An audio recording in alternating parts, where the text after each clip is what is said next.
Hello, and welcome to the Employee Safety Podcast from Alert Media, where you'll hear advice from experienced safety leaders on how to protect your people and business. I'm Peter Steinfeld. Today, I'm sitting down with Johnny West, safety coordinator at Ingles Markets, a leading supermarket chain based in Black Mountain, North Carolina. Johnny shares his firsthand account of Hurricane Helene, the devastating storm that caused significant destruction and loss of life, particularly in North Carolina, in late September of 2024. Johnny recalls how he sprang into action to notify Ingles Markets employees that they were in danger. He also describes the extraordinary efforts required to respond to and recover from significant damage to the company's primary distribution center. His story offers a compelling look at emergency communication in high-stakes situations and how to maintain business resilience in the face of disaster. Let's hear Johnny's story.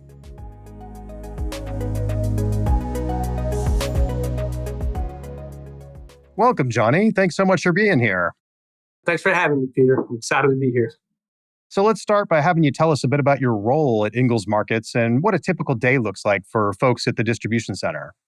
So I focus on overall occupational safety and compliance for our distribution center, also our transportation department, and we have right at 200 grocery stores. So short and sweet, we are looking for a safe work environment for our associates and a safe shopping experience for our customers.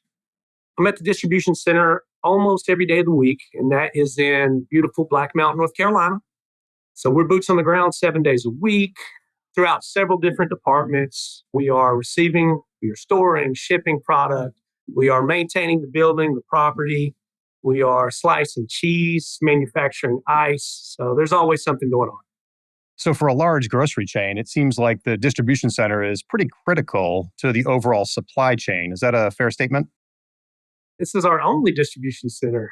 So if it's not up and running, we are not shipping product and the stores are not replenishing inventory. We have right under 1,600 associates working here at our distribution center. And there's a few characteristics about this facility that are important for this store. So first off, the facility is 1.6 million square feet. It has two entrances, and this is a long facility. Two entrances, one on each side, and you have to go across the railroad tracks to come in on either side. Now, on the south side of our property, we have the Swananoa River. And along with what we have on the south side of our property is all of our trucks and all of our trailers. So that's about 120-ish trucks and 600 trailers. And they are positioned there strategically. And whenever there is heavy rain or we're expecting that bad weather, that's when we're able to move those accordingly, just depending on what we're expecting. It just goes to show the size of the operation that you're dealing with, and the fact that it's this central point for the entire organization makes it incredibly important. So when we start to think about the storm that you experienced recently, when did you learn that the distribution center and many of its workers were in the path of Hurricane Helene, and what did you guys do to prepare? So we've had so many prepping conversations about storms and heavy rain throughout the years. We started to have some conversations about a week before the storm, but this was it was very routine. As the storm got closer, we started to move equipment and trucks, and we felt we were as prepared as we could have been. So I give a shout out to our transportation team for moving trailers and trucks. And they moved more than we've ever moved before, just preparing for this. And our maintenance team. So our maintenance team, they're always all hands on deck anytime that we are expecting some severe weather. And they were amazing. They had some guys working 24-hour shifts. And if they wouldn't have been here, we wouldn't have been able to keep the building running. So I will say I was lacking preparation at home. I remember having the conversations with my wife and just thinking that we might lose power or we might be inconvenienced for a few hours. So I did no prep. Went outside before going to bed on that Thursday night and thought it wasn't even raining. We're fine. No worries. So at what point did you realize that this was going to end up being a major Category 4 storm that was going to impact your distribution center and all the folks around it in a really big way? So I'm extremely proud of what our team was able to do leading up to the storm, but it was too late. It was too late once we realized. So Once that realization hit, the storm was way worse than anyone, I think, anticipated. So our leadership team that was on site made the call that we needed to evacuate the facility. I know that since the distribution center opened in the 70s, that this facility doesn't close for any reason. So that's how I could tell that this was going to be a major event. What was the morning of the storm like? I remember my wife waking me up, and this is 5:45, just saying, "Yeah, you need to wake up. It's storming really bad. It's raining hard. The wind's blowing." And I kind of come to, and I grab my phone, and I realize I've got some missed calls, and it's all work calls. And at that point, my phone rings. It's our safety director. So as soon as I answer, he said, "Are you awake?" Answer the way I always answer. "Yes, sir." He said, "We need to send out an emergency notification right now." And then he reads me the message. And the message was a little bit alarming to me, but he said, "Due to severe flooding, the facility is being evacuated. Do not report to work at this time. We will notify you when the facility is open again. Send this to everyone. This is not a drill." I think it could have saved some people. It might have saved some people to keep them off the roads and keep them away from this facility. Yeah, I think that's so critical. It seems like a lot of times when people need communication, it's not necessarily when they're at work, but it's when they're at home and they're trying to make decisions about getting on the road or what they're going to do for their day. And if you can interrupt that and stop them from making what they don't know to be yet a bad decision potentially, it makes a huge difference. But I want to get back to what you said before. You lost power. How did you get the messages out? The first day, I think I made over 100 phone calls and just really didn't have any luck starting out. But I had my alert media app pulled up and I was able to send those notifications through texts and emails. That way I knew that even if they were delayed, they would eventually go through. And that was all I could really do. And then I was really fortunate. I found a spot across from my house, just on the side of the road, that I was able to get just enough signal and I was able to get two of our team members to pick up. The two team members I could get were our transportation director and our grocery director. So they were able to get me a lot of the information that was going on at the distribution center. And then they were relaying that to me while I'm sitting on the side of the road with a notepad. And then I was able to send out those notifications with email and the text. When you were communicating it to the larger group, was it one way only? Were you just providing them with updates and not expect anything in return? Or were you asking if they were okay? Did they need assistance? Were you getting replies back that you were able to then execute on? I wasn't expecting to really get any responses. I was just happy that I was able to send those notifications out.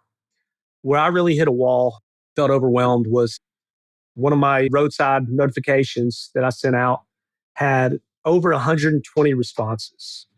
And I couldn't do anything with those. Like, I could send the messages out. I had enough signal to send the messages out, but I couldn't listen to the voicemails.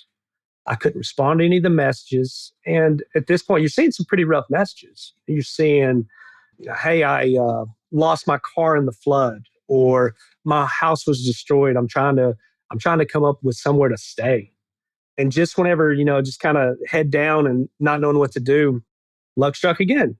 So one of my teammates, he works remote in St. Petersburg. He reached out of the blue.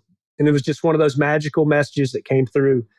And he said, "Hey, seen your messages that have been coming out. Do you need any help? Can I send anything out for you? Can I help you filter through these and respond?" And so I give a huge shout out to Blair for really just bailing me out and just saving me during a pretty rough time. And he was monitoring responses on alert media and sending out messages. And then I'd get the notifications that needed to go out for the following day. And then whenever I was getting back in the evening, I was sending out the notifications at that point. So we had a good system working at that point. But yeah, I got really lucky. Yeah, that's fantastic that Blair that was there to help out. That's a really good plan, like moving forward for anyone listening. Have people that are pretty far apart geographically to be able to step in for each other in case the area you're in is compromised in one way or another. Well, once the storm passed, what was the immediate state of the distribution center specifically? Like, were there any major damages to the facility, disruptions? Could people even get in there? What was the story? So I've never seen anything like this. It's really hard to paint a picture of how much damage we had inside the building and on the property. I've been with the company for over 13 years and I've been making this exact same drive every day. And then my first day driving through there and everything's gone. And it's just the river had taken everything. It was tough to see. It's tough to see. Arriving at the distribution center, it was worse than I imagined.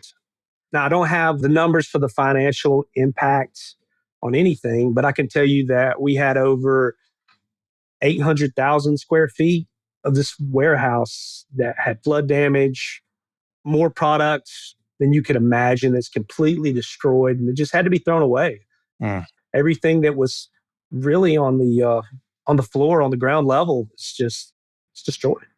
The facility was basically out of all operations for first few days for me, and I'm sure other people were thinking it, but it was like, are we really going to recover from this? Are we really going to be okay? Yeah, and it's obviously difficult for the company to think about how you're going to recover, but then also the community at large that relies so heavily on the grocery store for their basic needs to sustain life. That's also got to be tough. And you've got that in the back of your mind as you're thinking about just recovering the organization as well. Yeah, absolutely. I've heard so many positive things just from the recovery process. It's just like Western North Carolina and even going into some of the other states where the hurricane impacted, just this community is the best. So, what was the first action that you and your team took in the aftermath? So we didn't waste any time. There were conversations about the damage and loss of product and what needed to be done to keep the facility running. But our DC management, we started cleanup immediately. There was equipment running throughout the building on the south side of the property almost immediately after the storm. It was seriously the next day. Now, my first day back on site, I was scared to even step foot in the door. I wasn't ready to see what the damage was. What I walked into, though, it was incredible. We had hundreds of associates throughout the building helping clean up. I've never seen so many people smiling to be inside of this building and just genuinely happy to be here. People pushing snow shovels of mud and just covered from head to toe. It's amazing what we were able to accomplish. And I think it really just speaks what caliber of people we have that work at Ingles Markets. That's fantastic. It sounds like they got to work quickly and probably made quick work of the repairs. So, what's the state of the distribution center right now? We are amazingly in great shape. It took us 2 weeks to start shipping and receiving product full speed again.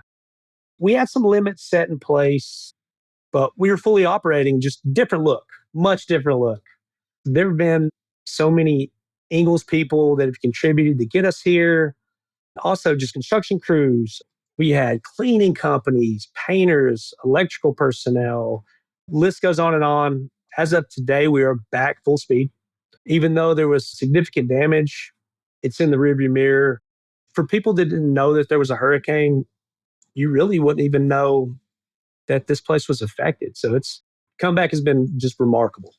And now that I have been through this, I hope that nobody has to deal with this again. No Just kidding. just one of the things you see on the news, and it's always like, man, I feel so bad for what happened. But then it hits you and it's your people, your family, and it's eye opening. Oh, without a doubt. It's an amazing story that you just told that you were able to get back up and running to start shipping again and distributing within 2 weeks. That's just phenomenal. Well, what other advice do you have for other leaders who might face similar weather related challenges in their organization? Just anything in general that you're passionate about? I would say that even if you believe you are prepared for a major event, you can do more. Our team, we believe we were prepared as we possibly could be for this storm, could have been taken more seriously. So I really say, whenever you know you've got drills, take them seriously. Go through the drills, do not walk through the motions. And the more personnel that, specifically, just talking about being able to send out a notification through Alert Media and really knowing how to navigate through the app, the more people you have that can do it, it will really help you out if you do have to deal with a serious situation like we did. Yeah, someone else on the show once offered the idea of doing a +1 with everything you do. So if you think it's going to be a Cat 2 hurricane, pretend it's a Cat 3. If you think you need 3 people to send notifications, train a 4th, et cetera, et cetera. Always just do a +1. And that will just make sure that when it happens, you've got some flexibility there. Peter, you nailed it. That's one of the things we talk about whenever it's, hey guys, we've got to do this type of evacuation drill. We've got to do this. And people roll their eyes and they say, oh, no, not again.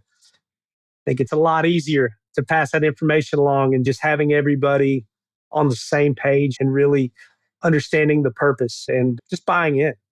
So we've got a lot of people to thank that have got us through with some tough times. And like I said, it's been pretty special.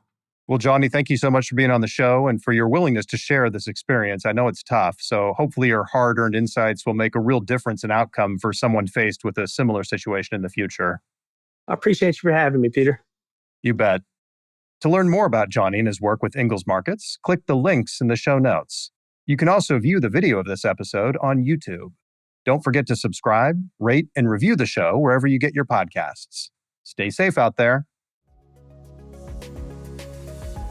Thank you for listening to the Employee Safety Podcast from Alert Media, the industry's most intuitive emergency communication and threat intelligence solution.